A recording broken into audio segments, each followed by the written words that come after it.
Welcome to our introductory video series about creating your own webinars. In this video, we'll explore managing and making changes to your webinar.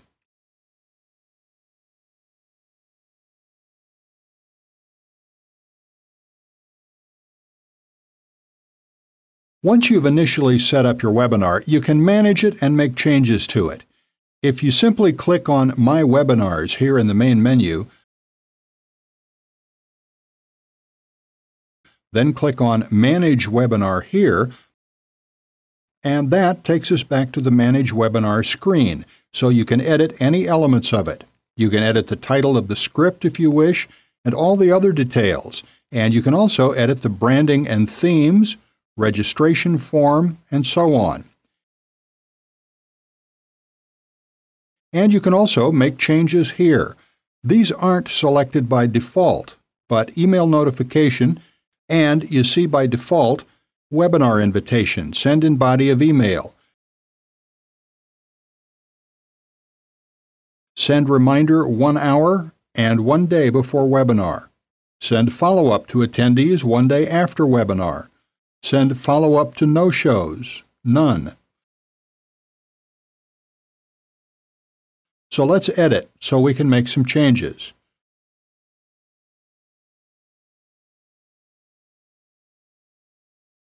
Webinar invitation. We create and email it to you. You forward it to people you want to come. You can get it sent in HTML or plain text. Let's preview the email, and this is how it looks. And as you can see, there's the title, description, when it is, and system requirements, and the link to sign up to the webinar.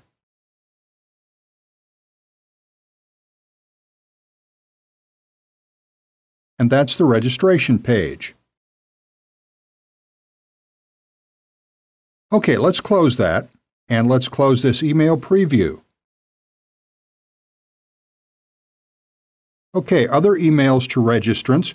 Do we want to send them in HTML or plain text version? Plain text is just text without formatting of any sort. HTML is like a web page within an email. So you can choose what type of email you want to send out there. Plain text can generally be read more widely, but HTML text you can do a lot more with, of course. You can include graphics, and it looks like a proper web page. So maybe you can try both and then preview them and see which one you might prefer.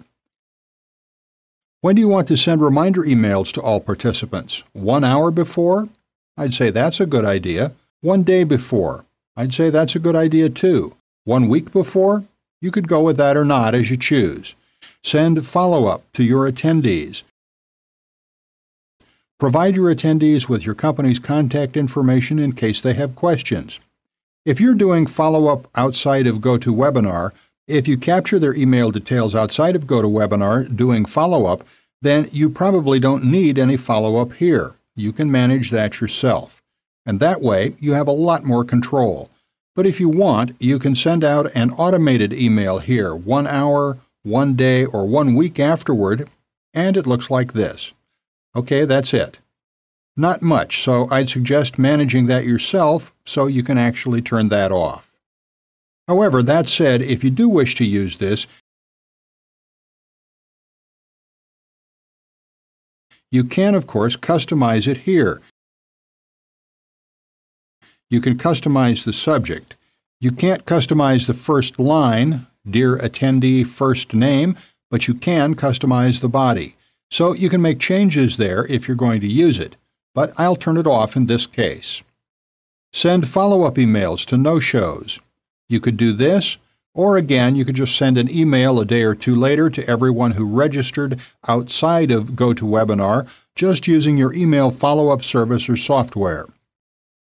Just send out an email to everyone registering saying whatever you want to say. You can view the presentation again at this address for a limited time, or a special offer can be viewed at this page, or whatever you wish. As an alternative, if you just want to contact no-shows, obviously you'll have to do that through GoToWebinar, because that can't be done through normal email software, because there's no real way of knowing who attended and who didn't without going to GoToWebinar. So you could enable that and say, one day after, and here's what it says. Sorry you missed, and then the title of the webinar. And here you could say, for example, sorry you missed out, and for 1 week only, you'll be able to view it at this address, and then give them links to the replay. And then the special offer is here, for example. Let's turn that off, but it's another option. So let's save those changes. Okay, it updated those details. And you can also do polling and surveying. So if we edit polling first of all, use a poll to get feedback from the audience during the webinar. Create and edit up to 8 questions below. They include some sample question types here. How many webinars have you attended this year? Where are your customers located? Do you want your attendees to be answering polls during the webinar? If this is a sales presentation, it might not be such a good idea because it would be a distraction from the message. But perhaps for training, it may be useful. It's up to you. Do you want people to be asked questions during the webinar?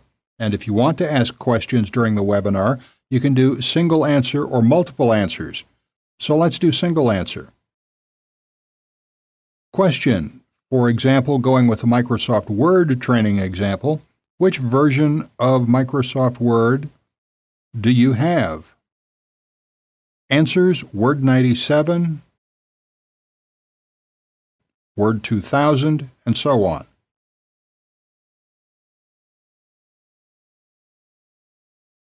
Let's just create that. And okay, there's the question.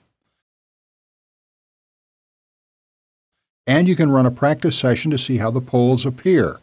And you can order the questions by selecting them and choosing up or down to choose the order in which they appear. So let's save. Okay, webinar settings have been updated again. And lastly, a survey. Let's edit. Use a survey to get audience feedback after your webinar. And you can create and edit up to 8 questions again. If you go down to the bottom, you see that the options are Show after attendee exits webinar, or include a link to the survey in a follow-up email. So you can show it immediately afterward or link to it in an email. If you really want people to answer it, you probably want to show it immediately afterward, when the webinar is still fresh in their minds. Alternatively, if you're sending them a follow-up an hour or a day later, then you can include the survey there if you so desire. For example, and actually they have some sample questions here. If you click the link, this webinar met my expectations, strongly agree, agree, disagree, strongly disagree. Please send me monthly product newsletter. Okay, how would you rate the contents of this webinar? Or, for example, we could go with, and actually you have more answer formats here. Single answer, multiple answer, scale of 1 to 5, open-ended short phrase, or open-ended essay or longer answer. So let's select essay, for example. Then, what would you have liked to see more of?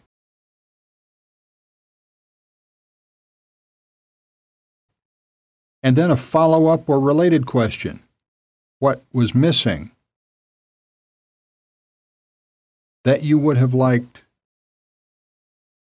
included? Then there are no answers pre-selected here because we've chosen open-ended answer.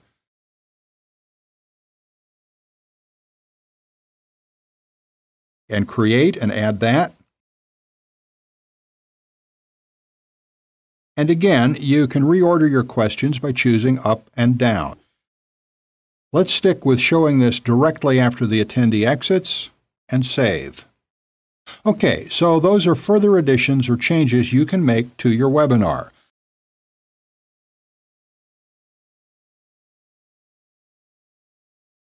I've gone back to the My Webinars screen, and again, it gives you a quick summary here. If you want, you can schedule a similar webinar or cancel the webinar, or you can practice or start the webinar. Now it's all set up, and in the next video, we're going to do a practice run.